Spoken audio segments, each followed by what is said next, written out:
Greetings, everyone. This is Payman, your host for the Leaders with a Heart podcast. And I have an extremely special guest. I don't know how to introduce him as an angel. His name is Oliver. Is an incredible human being with a heart of gold. Is probably an amazing leader with a heart. Is a founder of Skateistan. He went to Afghanistan in 2007, started an NGO to connect children to education through skateboarding. And through this NGO, they've been empowering thousands of children around the world through skateboarding and education. And that's what we're going to talk about. First of all, welcome to the show. Oliver, it's an honor to have you, my friend. I'm really glad to be here, Payman. It's very nice to meet you and to be on the show with you. Thank you very much. It's my honor, my pleasure. As I said, as I told you just before this call, I believe everything happens for a reason. About 3 weeks ago, I was just chilling on YouTube, and YouTube referred to me recommended one of your videos from a news network from India. I watched it. I was really blown away. I love what you're doing, and I reached out to you on Instagram, and I was honestly, to be honest, I wasn't expecting someone like you to get back to me because but I was very happy that you did, and I'm so happy that we have this going today. So first of all, let's start from the beginning. Before you went to Afghanistan, I was just watching one of your talks just before this, and you said that you mentioned one thing in your TED talk that it's funny that what you're doing now, it's never what you planned to do before. Before going to Afghanistan, I understand that you went there because you can talk about that after, because your girlfriend got a job offer and you went with her. But before going that, what are your plans? What were you planning for your life before even Afghanistan came into the picture? What were you headed? What was your trajectory, your plans, your goal? What was Oliver's dream at that time before Afghanistan? That's a very interesting one, because I was following my heart very much. So I'd studied chemistry. After that, I actually got a job in social sciences at a university. I left that job to also just be my own entrepreneur with a bread business. I left the bread business to go and work with Indigenous people in Central Australia. I left that to travel overseas with an opportunity. So I think I really didn't have a plan. I wanted to do something that meant something to me. Mm-hmm. And I was a very hard worker. And so anytime that I worked for somebody else, I put a lot in. And at a certain point, when I wasn't happy anymore, I'd leave. I wouldn't stick it at something that I wasn't really happy with. And from that point of view, I mean, it's a very privileged place to be in. But I also didn't have money. I got to when I arrived in Afghanistan, I was 33 and I was broke. I had nothing, but I was. I believed in myself, and I still wanted to do something that really meant something deeply to me. And without having that connection to it, it wasn't going. So that was much more the plan. The plan was, how can I find something that I really care about, that I can put my passion and energy into and apply myself to, but the overall plan didn't exist.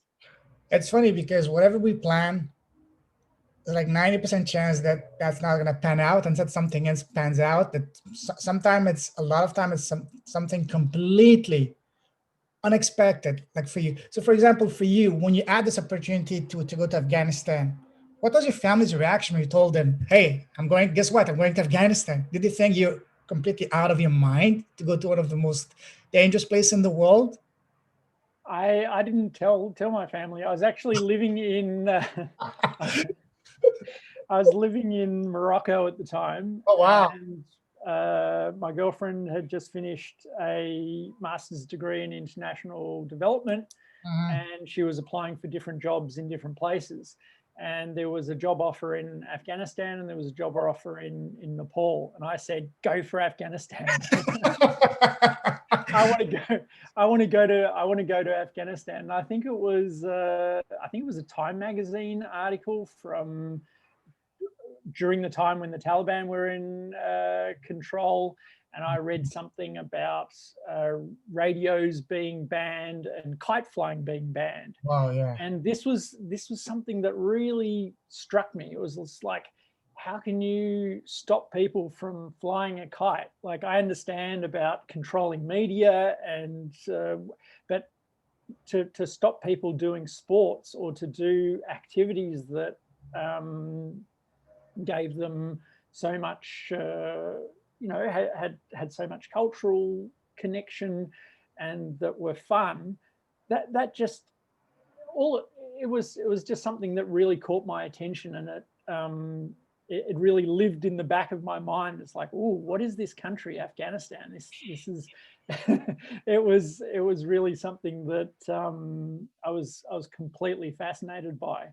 And when this opportunity to potentially go to Afghanistan, I was like, you've got to go and get that job in Kabul, because I want to go to Afghanistan. So prior to going, that's amazing. Prior to going there, did you have any prior exposure to Afghanistan, Afghan culture, or anything before going there? No, not other than what the media portrayed to us. Not really at all. It was only really what I could I heard from the media. I guess living in Morocco for a short amount of time was the only exposure that I had to a Muslim, majority Muslim country. I traveled, through other Muslim countries, but never really sort of lived in one. So that very limited, very naive, very limited experience. But I really enjoy researching and reading. And so when I knew that I was going to Afghanistan, I spent a solid 3 months devouring every piece of information that I could possibly get my hands on. And I tried to, I had a lot of information in my head going to Afghanistan, but then what I encountered was quite different. Oh yeah, was very different. And I mean, that's also another very interesting part. What were your very first impressions upon landing in Kabul? Did you say, "Oh my God, what the hell did I get into it?" Or did I lose my mind? What were your first impressions? I arrived at in February, which is almost the month of mud. Oh yeah. So I think March is known as the month of mud in Kabul. Yeah. And I was in a taxi coming from the airport, and we were literally going through puddles that. Yeah, did you have anyone to pick you up at the airport, or completely blank on your own? No, I had somebody to come and pick me up. But then getting in the taxi, we're going through these enormous puddles in the road, and so it was a little bit. It was less developed than what I expected, and there was I just remember smoke in terms of like because it's winter time, so quite a lot of polluted air.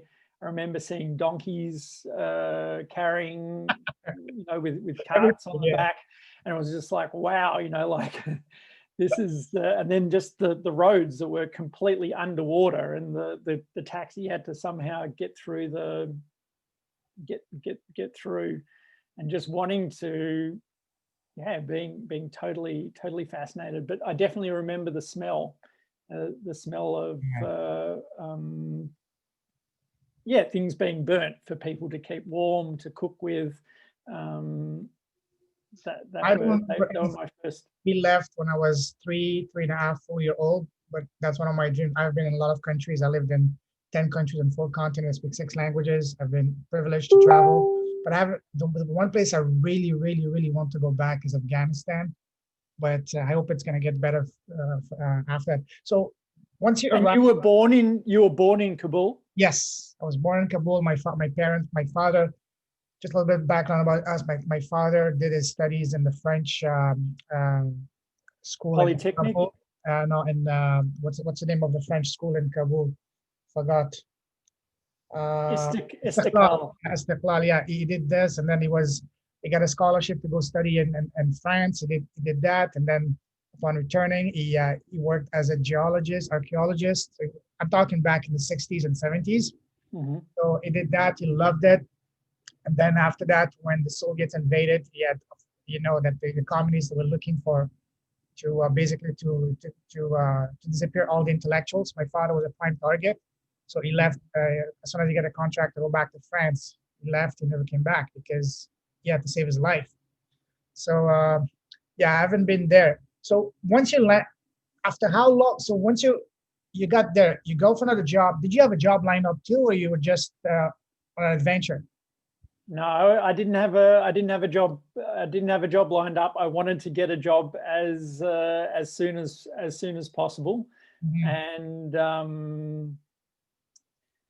I moved into a guest house that my girlfriend at the time was staying in, and I actually got a job straight away with the guy that was running the Nice. running the guest house, and he was a foreigner from Holland, I think, Okay. and so I had that job for around 2 weeks, and then at some point he was becoming inappropriate with my girlfriend, and so wow. we needed to move out of the guest house, and then Crazy. I didn't have a job anymore.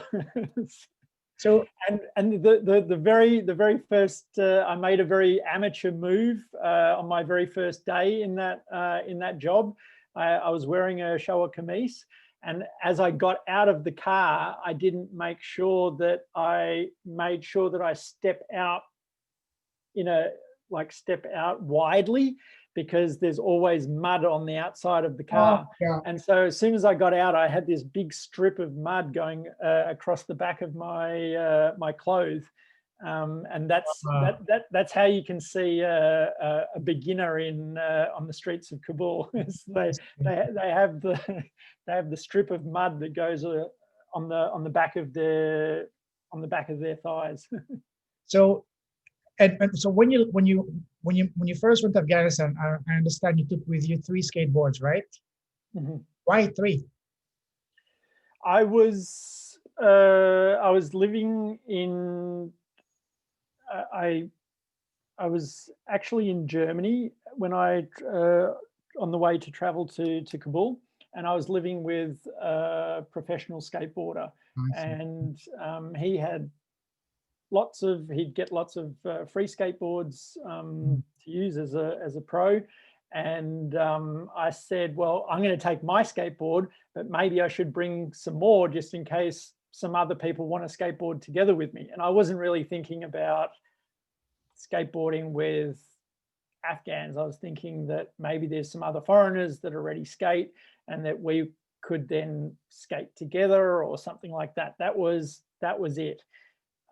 There was no idea of actually teaching skateboarding or starting any type of anything of what Skateistan became. Do you remember the very first time you went skateboarding in the street of Kabul? Were you kind of apprehensive or worried, or how concerned for your safety, how people might react to it? Because that was something quite novel at the time, especially given the climate, the environment, the situation at the time back then. Take me back to before your very first time you went skateboarding on the street of Kabul. What was your mindset? Did you feel concerned, or just let's try it, let's have fun? Well, because it was still winter time in February, it wasn't possible to skateboard yet, and the skateboards were underneath the bed, and I actually after some time I had a job at ISAF HQ, and I had to work during the day, and some Afghan friends of mine were interested in what the skateboard was. So I lent them the skateboard and they went out skateboarding first. And then when I had, they started to run do little sessions themselves together with another friend of mine from Australia. And that was the start. So I didn't actually go out first myself. They were skateboarding and they were skating at Estical. They went to the French, school and they were skating there and taking some photos, and it all seemed really fun, and I couldn't wait to try it out and join them. And I remember going skateboarding there the first time, and it was super fun. How did people react seeing you as a foreigner skateboarding on? I mean, to them, you look almost like an alien doing something that's completely beyond they've never seen that. So how did they react? Yeah, I think people were really amazed at what it was, and couldn't really understand how to do an ollie where you're just getting the board off the ground, or doing a wall ride. I went to Bibi Maru, the swimming pool on the hill that the Russians built, and it has completely vertical walls. As a street skateboarder, I'm able to actually ride up the wall and back down again. And these sort of things were just so incredible to people, and they really loved to stand around and watch. And so sometimes then bigger and bigger crowds would come, and then I knew that it was time to go. Like as soon as did you feel threatened or unsafe for your safety, or? No, not really. We're usually with a small group, and there were other Afghans that were also skateboarding with me as well. They were like 20, 22. A small group of younger guys that had learnt, and then we would go and skateboard together in the streets. Sometimes it was easier than other times. You know, if a crowd grew up, sometimes we would just jump in a taxi and go to another place. But most of the time, it was and wherever possible, we try to get other people to also try it out. So I had so much fun, like getting a policeman on my skateboard, or getting some different people from different places.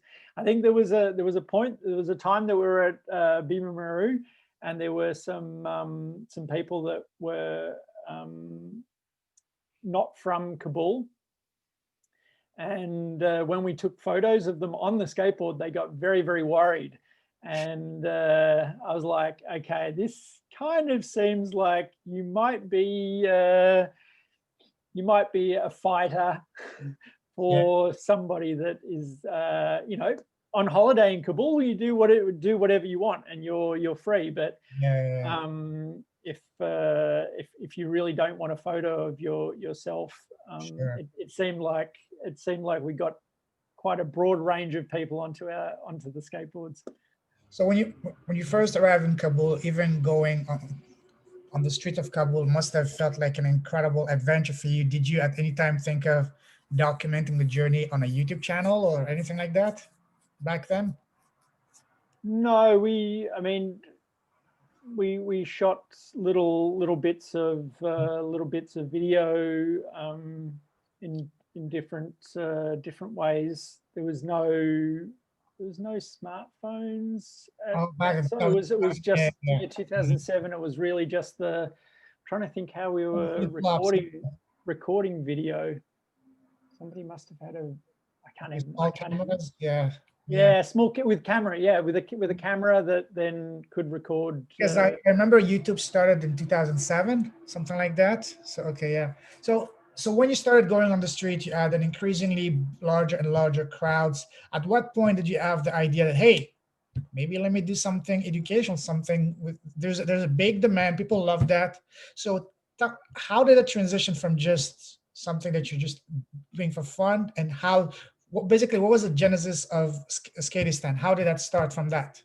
How do you transition from just doing it for fun to making something more structured to, to really make an impact in the community? Well, yeah, it was a very long journey. Sure. I mean, the start of it was these sessions at Estakal, and then some different kids getting involved, but especially girls. Sorry, at any time, did you need any kind of approval or permission from the authorities or the school management or anything, or you just showed up and people were receptive and you just did your thing? No, just turned up at different places. So went to Sharinau Park, went to Estakal High School. Then we found also this empty fountain in Macrocosm, Yeah. and we cleaned it out, and it looked really good to skateboard in. And Macrocosm was perfect because the kids were continuously running away with my skateboard, or if we had 2 skateboards with us or 3 skateboards, they would skateboard a bit, and sometimes somebody would try to run away with it. And in Macrocosm, it's a circular dish, and so the skateboard was then contained in a certain area. And I was really excited by the girls trying out skateboarding.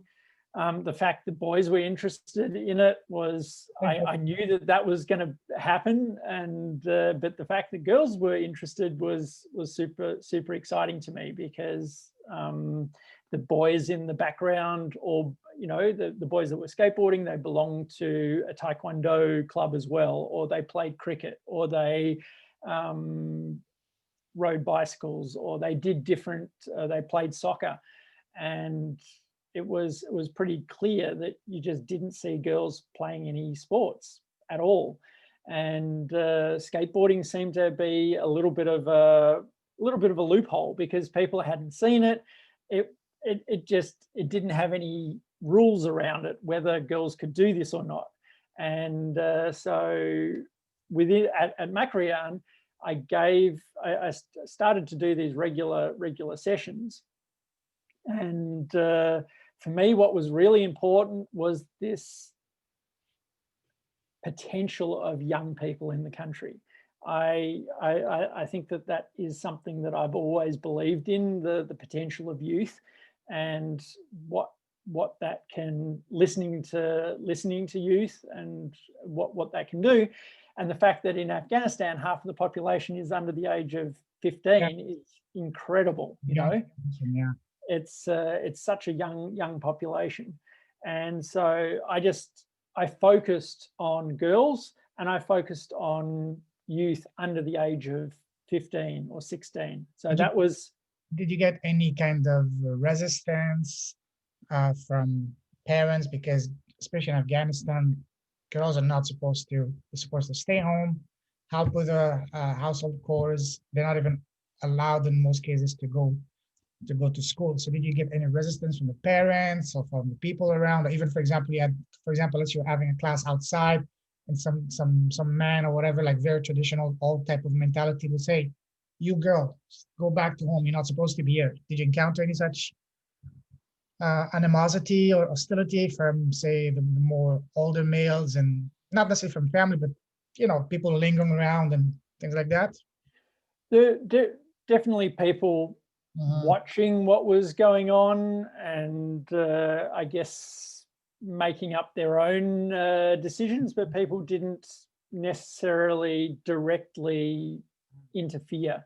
And what was really important was to get the support of other parents, because the girls that were taking part were always under the age of 11 or 12, because from the age of 11 or 12, boys and girls need to be separated and it's not appropriate to come into contact. And I understood that I couldn't have contact with a girl that's, say, 12 or 13 years old. It wouldn't be appropriate in in Afghanistan. So Do you have a female assistant or to help, for example, the girls, teach them, showing the way to stand and stuff like that? Because obviously you could not do that. You couldn't hold them or do that yourself. exactly. So that's where it was really important for certain girls to play that role. Mhm. And there was one girl that, called Fazila that was Yeah. she was working on the street, and she was good at skateboarding, and she kept on turning up, and it was like that was and another girl, Maru, and her friend. And so those girls then taught the other girls. And I tried as much as possible I didn't really want them to teach the kids tricks or to teach them about skateboarding at all. It was simply something for them to have fun. And what they would commonly do is basically hold each other and run around the fountain with the other one person on the skateboard and the other one running around. So they didn't even learn how to push or do these other very basic things that you would normally do on a skateboard. But I thought that it was really cool that they were simply interacting. And what was really interesting for me is that a lot of the kids in Macryan were very mixed, because the Macryan flats are very middle class, because there's all of the flats that were built by the Russians. They have heating. They're quite sought after real estate in Kabul. Yeah. But the kids that hang around there are also shining shoes or weighing people, or with like bathroom scales. They'll go, and for 5 AFs you can weigh yourself, or you can get your shoes shined, or the kids are begging in traffic in that area because there's 2 roundabouts, and the traffic slows down, and so you have the spundy kids that doing with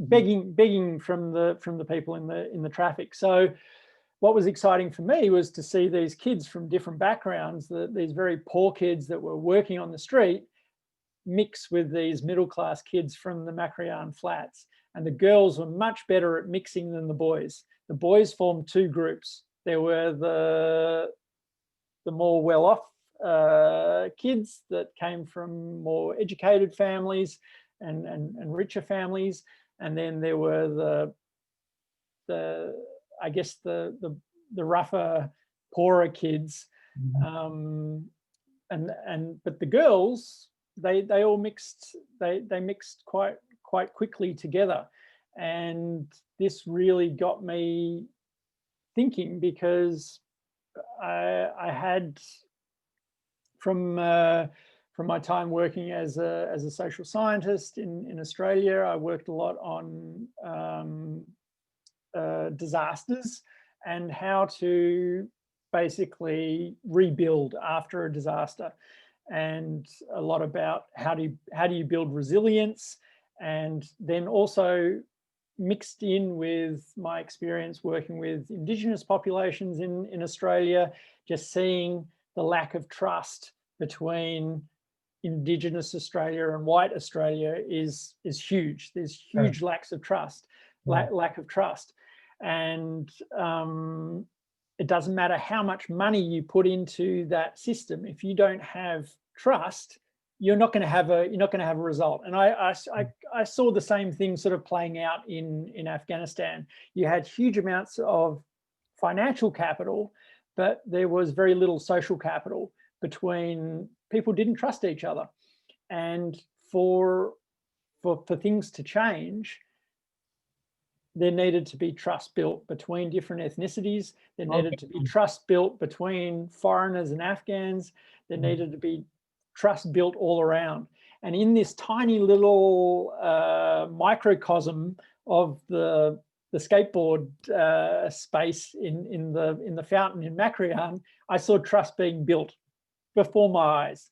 The kids started to cooperate with each other, and the girls did it much better than the boys, as I was saying. And so I got very excited by this very, very small dynamic of these girls that would then, you know, hold hands and sing together and help each other and really look forward to seeing each other, and started to see themselves as skateboarders. And then as soon as they were getting, there were a whole lot of girls that were 10, 11, 12, this age group. And as soon as at different points, the parents would then not be comfortable anymore with these girls taking part anymore. And I just thought, oh my goodness, what can I do? Like, how can we make it possible? They were really sad that they wouldn't be allowed to skateboard anymore. And so for me, it seemed very obvious what we needed to do. We needed to have an indoor facility, and we needed to have an all-female environment so that the girls between the age of 12 and 16 or 17, this demographic that I thought was so important for creating change, they needed to have their own, we needed to create a space where they would be safe, and that the families would also support them to be able to take part in sports or education, and to continue to do it. Just because they can't do it in public doesn't mean that they can't do it in private. And Yes. it's about simply making it as appropriate as possible. The social stigma. It's a couple of things that you really found interesting. One thing you mentioned, I experienced that myself as well. You said that girls were much better receptive, much better at doing the things. And I noticed the same thing. I worked in China as a football coach, both at schools at students from the lower social class, as well as in very wealthy international schools. And I noticed the same thing, regardless of social classes. The girls were much more receptive, interested, and as a result of much better. And I'm talking about girls from both primary and secondary school. And I noticed the same thing in China, at two different social classes environment. So my question is, how do we explain that regardless of country, regardless of social classes, the girls are much more receptive and hungry for learning than the boys? That's what I'm really trying to understand. Is it because they have so much more to overcome, that they're much more hungry and grateful for any opportunity, and once they see an opportunity, they want to bite with full teeth into it? What are your thoughts on that? I think it's very much related to what you're saying, and I think this is also what made me excited about running the actual skateboard sessions. If I'd run these same skateboard sessions in Germany or Canada or Australia, the kids have so many different options, they wouldn't care. Whereas the kids on the streets of Kabul, they were sponges for anything that they could, anything that they got, they did a lot with it. And that really made me feel like it was worthwhile to put in the effort and to try to do something out of it. And then this is just so much more so for the girls, because they have so few opportunities that are open to them. They're restricted in many different ways from taking part in sports or trying different things. When they've got the opportunity to do it, they really make sure that they don't lose that opportunity. And I could really see a lot of heart. The girls just loved coming there, and they made sure that they built on that experience. I've never been to another skateboard session where people start, holding hands and dancing around in a circle after they've been skateboarding simply because they're so happy. But they did it there because there was an opportunity. There was an opportunity taken immediately, and it was something that was so beautiful. And it has a lot to do with privilege, and a lack of privilege, and a lack of opportunities. So yeah, and so to fast forward a little bit, there was the idea of an indoor space, and then it was like, well, how do I do this? And there was also the children saying, hey, we want to go back to school. we love skateboarding. It's really learn. sad that we can't go to school. So I started to help Fazila get back to school, and there was another kid, Mushtaba, that then also we helped him get back to school, and that opened up my mind in terms of, okay, if Afghanistan is really going to be built up, it's not going to be built by foreigners. It's Absolutely. definitely going to be built by Afghans themselves. Absolutely. And to do that, they need to have an education. They need to build out those opportunities. So I saw the skateboard as a bit of a springboard to these other things. It was something that was just fun at first, but then I started to see what opportunities, especially because girls, there were so many rules about girls not playing soccer or not riding a bicycle or not playing volleyball, and they could skateboard. Mm-hmm. So how could we use that and then try to build in education, because and quality education. I really was, very much believing in, hey, we've got to invest in these kids in the biggest way possible, and a quality education is what they're all asking for. So I think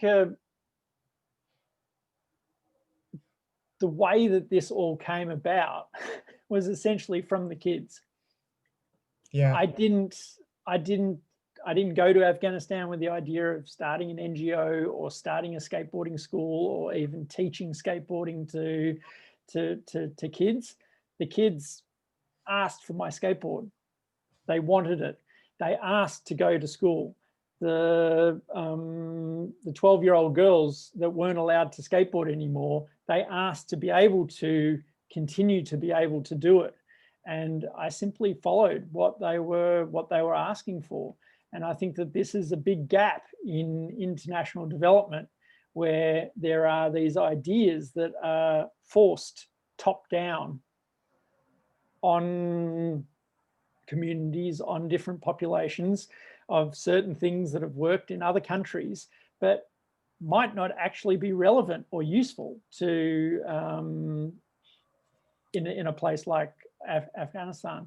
And to listen to especially to listen to the children and ask them what they want, and start to follow that is one of the greatest strengths of what we Sure. what we actually do. So there was lots of dead ends in terms of trying to find land and trying to put money together. I was literally living on $10, $15, $20 a week. I had nothing to my name, and just trying to just is that enough to live off in Kabul?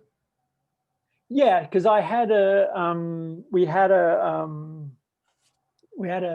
Skateistan guest house, and there were some people that were renting rooms, so then I could at least stay for free, and then I would go to the market and bargain for my onions and potatoes, and just get whatever. I didn't need so much to. So you initially went to Afghanistan with 3 skateboards. So once the idea became bigger and bigger, how did you get more skateboards? Did you import them? Did you make them on the ground? How did you get more? The skateboards came through a friend of mine in Australia that was working for a company, a global company that was Black Box Distribution, that's based out of was based out of California. And one of my heroes, Jamie Thomas, who's like a skateboarder that I looked up to so much my whole life, he actually donated skateboards and to Skateistan once we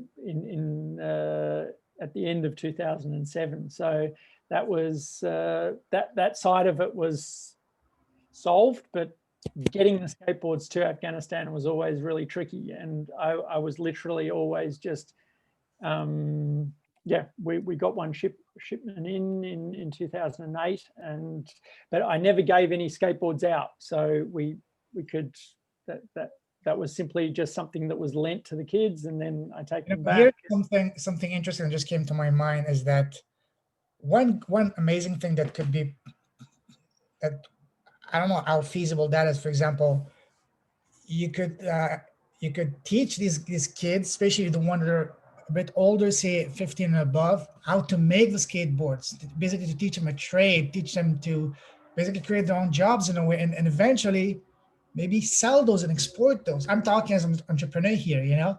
So have you thought about that? And if yes, how feasible would that be? Because that would be something very beautiful to actually know. First of all, you get them off the street, you get them something to to do productively, to learn valuable lessons and values, because sports is some of the best schools in life. You learn the best values. You learn that. You also learn through your organization. You learn basically, you go to school, you learn reading and whatever. And on top of that, once they become a bit older, teach them an actual skill, which is to actually make the skateboards. And that can eventually open up other opportunities for them. And eventually, once it becomes big, maybe sell them, export them, and people will love buying them because they're actually making a contribution, a positive impact, and a place actually needs it badly. So first of all, have you thought about that and how feasible that would be? Yeah, I was definitely very interested in all of those ideas. I looked into making skateboard decks. I looked into making skateboard trucks. I looked into making skateboard wheels, and the big problem is that the materials needed had to be imported, and importing anything into Afghanistan is really, really tricky. So the wood is actually Canadian maple. All skateboards are made out of Canadian maple. So you kind of need to have a very, very specific plywood to make a skateboard deck.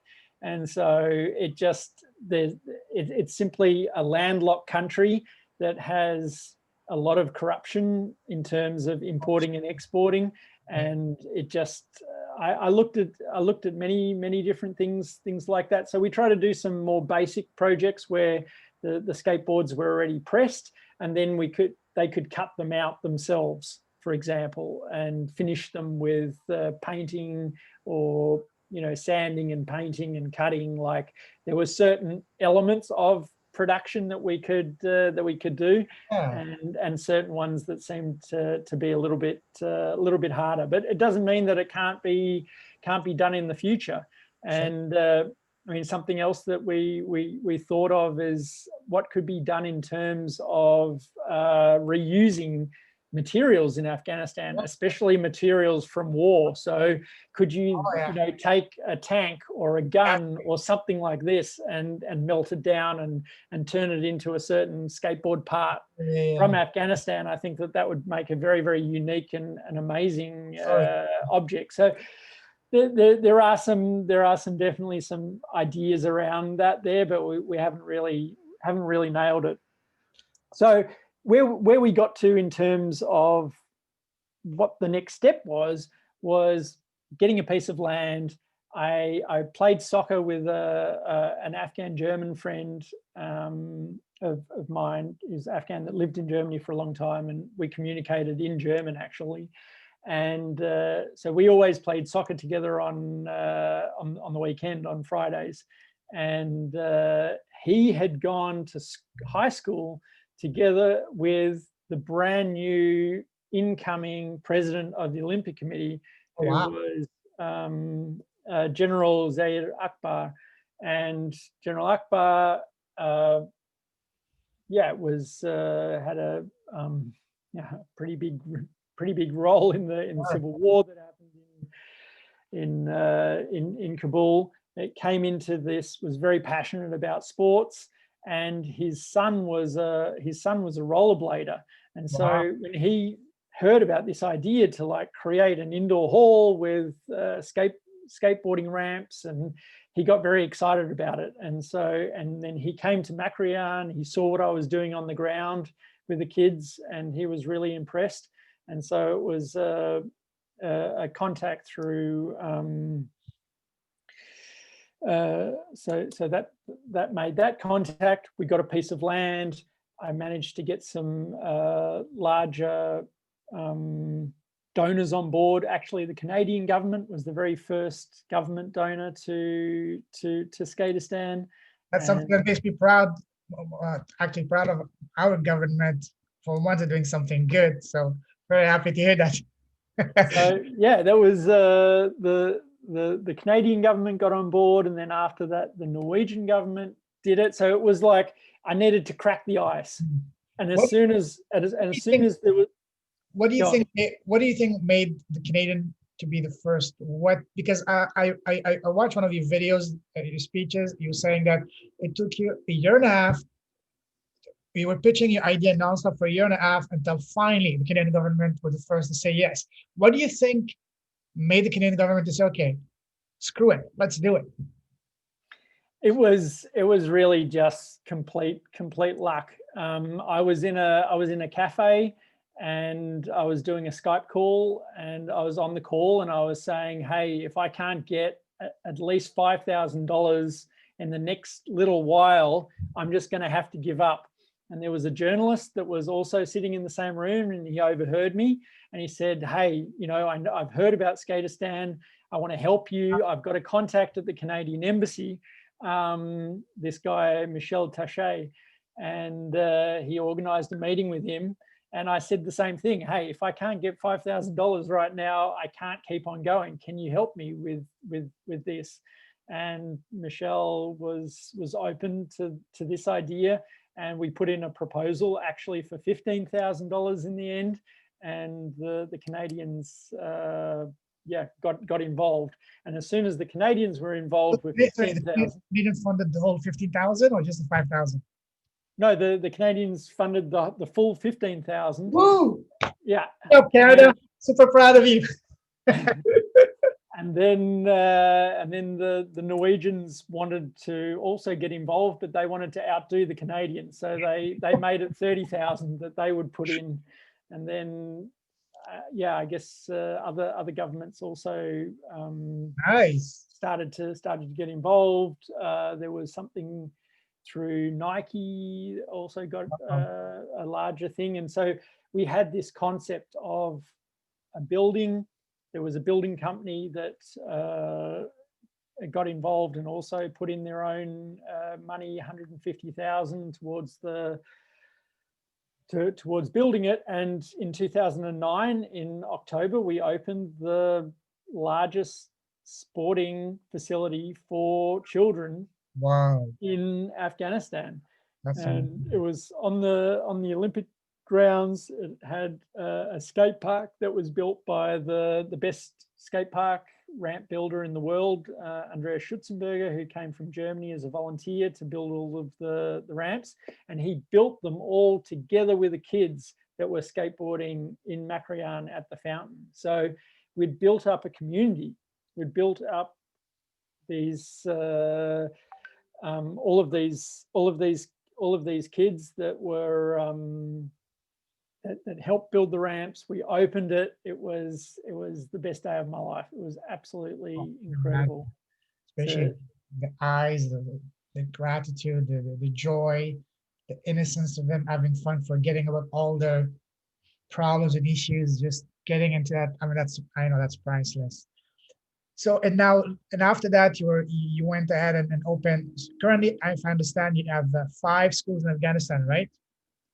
We're building our 5th school right now in Bamyan in central Afghanistan. You have Kabul, you have Bamyan, you have what else? So the other ones are globally. So we're in Afghanistan. We have 2, and we're building a 3rd. So we're in Kabul.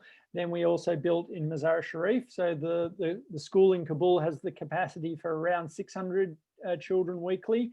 Wow. And the one in Mazar Sharif is double the size. So it has the capacity for 1,200 children every week. And are you getting any support from the Afghan government or? So we get a lot of support from the Afghan National Olympic Committee. They've been a partner basically right from the start, from that meeting with General Akbar, the first one. And then, yeah, General Akbar introduced me to the governor. The governor at the time in Mazar Sharif was Governor Atta, and so he then gave me a piece of land in Mazar Sharif. So yeah, that was the connection there. And then with Bamyan is the latest school, and then we've got a skate school in Johannesburg in South Africa, as well as another one in Phnom Penh in Cambodia. So they're where to next? The next location after Bamyan will be Jordan. So we don't know exactly the exact location, but yeah, Jordan is next, and that's where we're at. And Mazar Sharif has the highest concentration of female skateboarders anywhere in the world. There's nowhere else that 700 girls will come to the same spot every week and skateboard.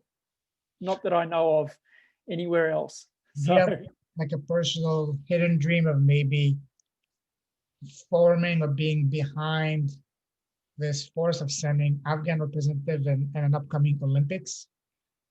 Is skateboarding an Olympic sport?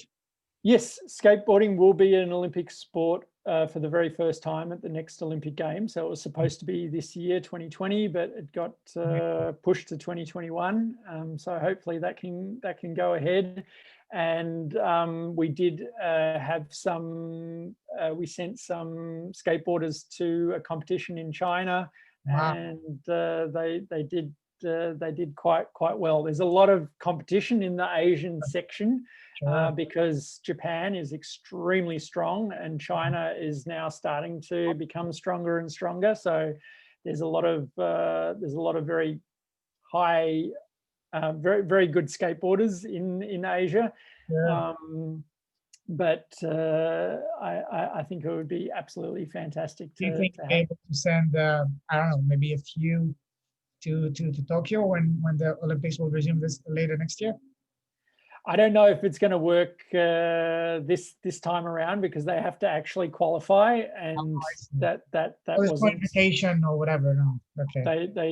They weren't able to qualify this time around, but we'll definitely look at it for the future one. So there's then 2024 in Paris, and then after that it'll be in Los Angeles for 2028. That would be amazing, absolutely amazing. If you can manage to send some kid, that's probably an amazingly proud moment for you and also for the country. That's for sure. Wow. Okay. For me, my passion is football. As I said, I was a football coach in China, and we tried to build something similar in China, bringing professional football clubs from Europe and South America, especially Argentina, to China to develop them. Spent 2 years traveling the country. Learned a lot. It didn't work out, but one thing I would love to do is if I could do something similar to you, but with football, maybe bringing professional football clubs from, say, whatever, European countries, even from Argentina, because you and I, we understand very well that sport is some of the best, not only connecting factors, but also schools of life, because the most valuable lessons like teamwork, respect, being competitive, and all that, regardless of what social class you're from, we're all part of the same team or whatever. These are the things that we learn from sports. I learned it from sports. And I'm sure for you as well, growing up, doing sports in school, that's where you forge some of the best and most meaningful relationships, friendships. So I fully believe in the power of sport. And sport is so beautiful that a lot of times sport has even transcended and stopped wars in some places. Like Muhammad Ali did it in Africa, Pele did it in Africa, Maradona did it in Africa and other places. And that they did something that no government were able to do, but sports did it. You would, especially one example that Pele mentioned, that there was a bloody war, civil war, and I believe it was in Zaire back then in the 60s, 70s. And these people would not stop despite what government was saying. And then when Pele finally went to play a game, just the thought of just knowing that they would be here, the leaders from both parties came together at the table. It was absolutely mind blowing. On the football pitch, imagine this: fighters with the AK-47 in their hand, from the two factions, just sitting, talking, joking together, just like brothers. But then the day before, they were killing each other. Yeah. It's amazing, isn't it? And there's so many more opportunities to use the power of sport to bring people together, to unite. And I think that's just such a powerful tool in a place like Afghanistan, because and that was something that I also saw after the bronze medal win in Taekwondo for Afghanistan by Nick Parr.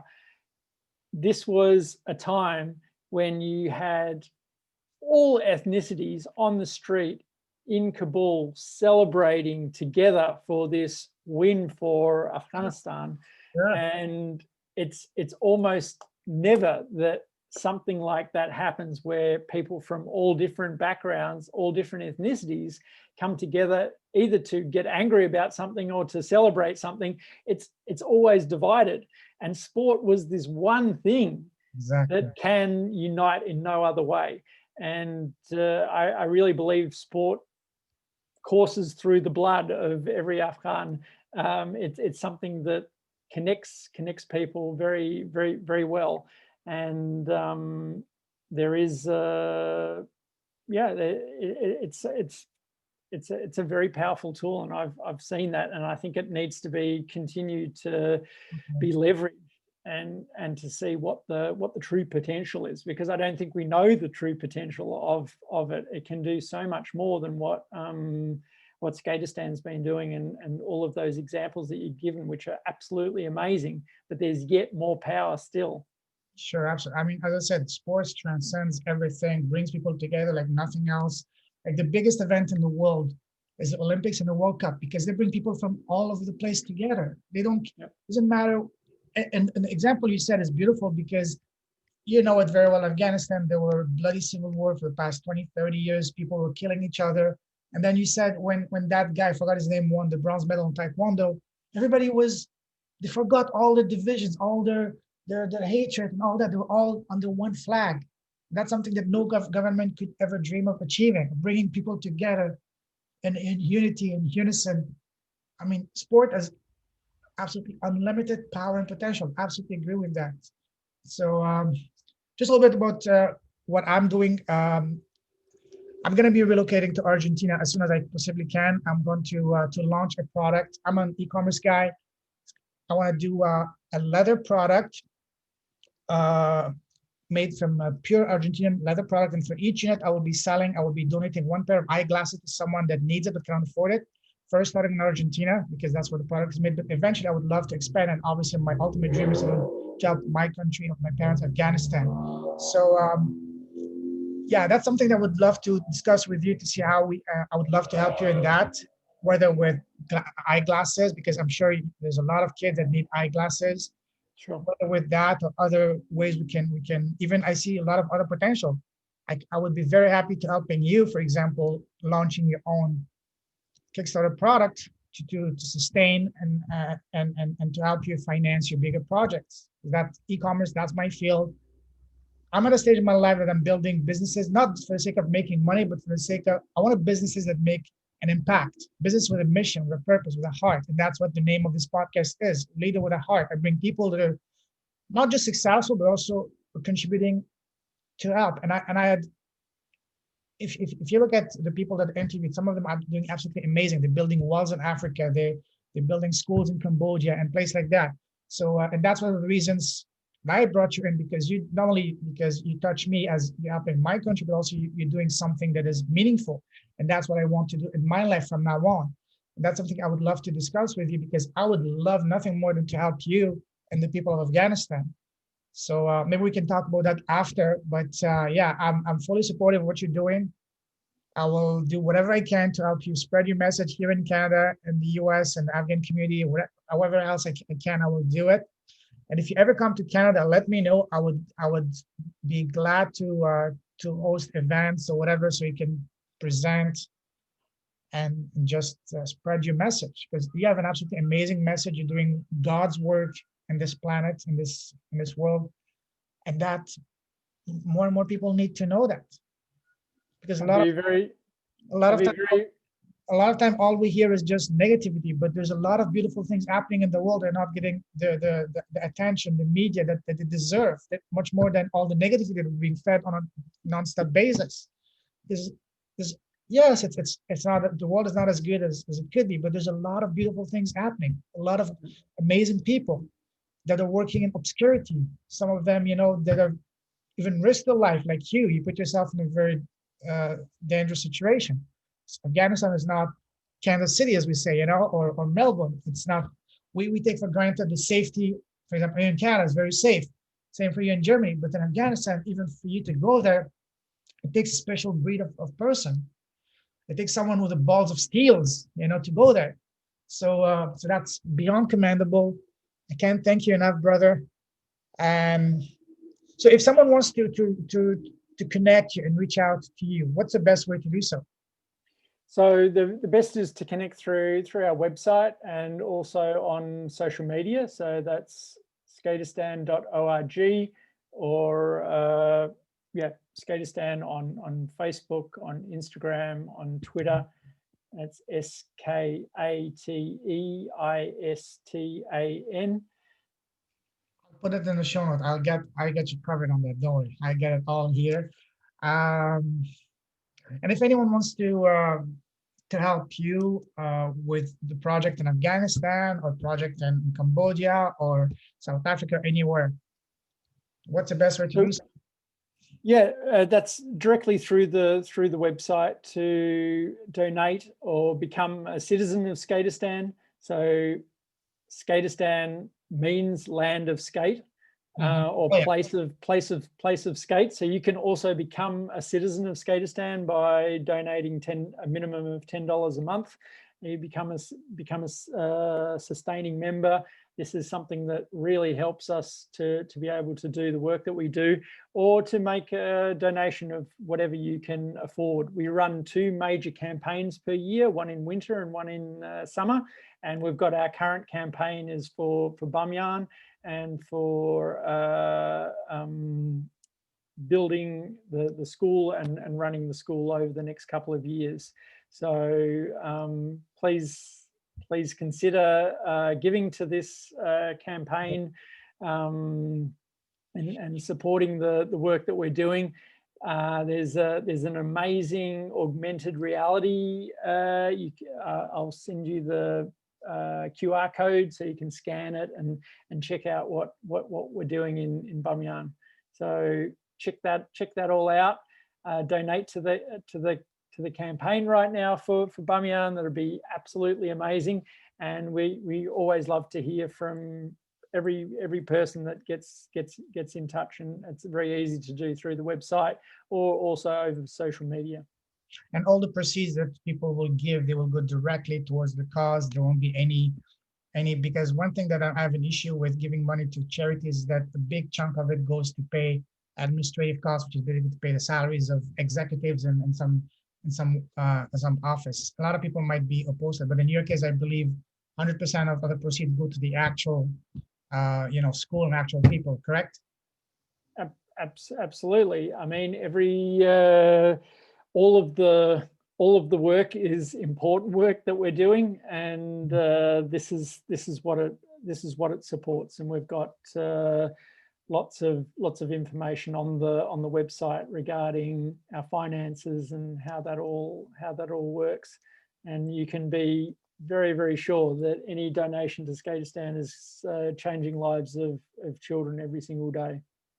Absolutely. I mean, I could talk to you forever because I have so many questions, but we could do like an entire series or whatever, but we'll keep it short for this time. It's only been almost an hour now. So thank you very much once again, Oliver. You're doing amazing. You're doing God's work on this planet. You're an angel with a beautiful heart, and you're one of the best examples of a leader with a heart. So with this, I will wish you a wonderful pursuit of your endeavors and all that, and I'll catch you just in a few seconds after this. I'm just gonna. Okay, so Thank you very much. so much, Payman. Thank you for having me. Pleasure, my pleasure. One second.